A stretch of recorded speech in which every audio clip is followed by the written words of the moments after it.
So this week we are learning about dependent and independent variables.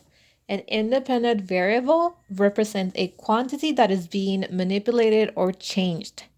X is often used to represent the independent variable in an equation. For example, in the story, you are doing chores and you for your allowance. For each chore that you do, you earn $3. X represents the amount of chores you do.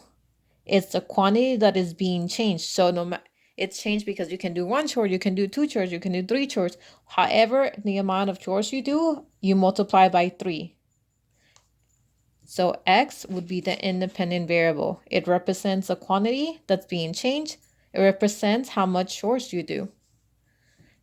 A dependent variable represents a quantity whose value depends on how the independent variable is manipulated. Once again, the independent variable is X.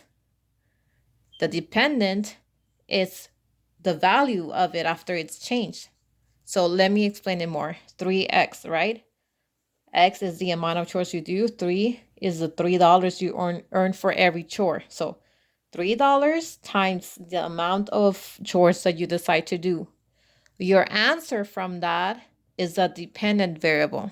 So usually you would see Y, but it can be any variable.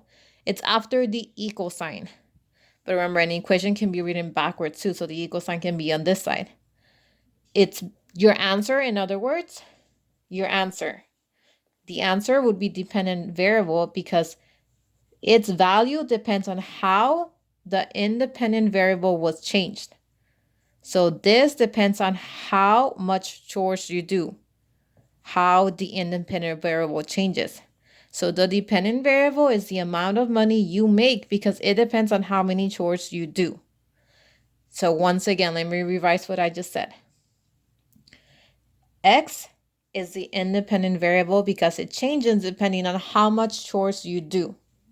And no matter how many you do, you earn $3 for each of them. The dependent variable is the value of it after it changes. So your answer after X changes, right? Because it depends on how many chores you do, $3 for each of those chores, your answer would be the dependent variable. It depends on how much chores you do. The answer depends on how many. Depends on the independent. So the independent, the dependent. So let's say you do 5 chores, right? So that means we're saying X equals 5. You're doing 5 chores. You earn $3 for every chore. So 3 times 5 equals your dependent variable. This will depend on this. So 3 times 5 is 15. So this is my dependent variable. Independent, dependent. Independent, dependent. Dependent. Did I spell it right? Yeah. Independent, dependent.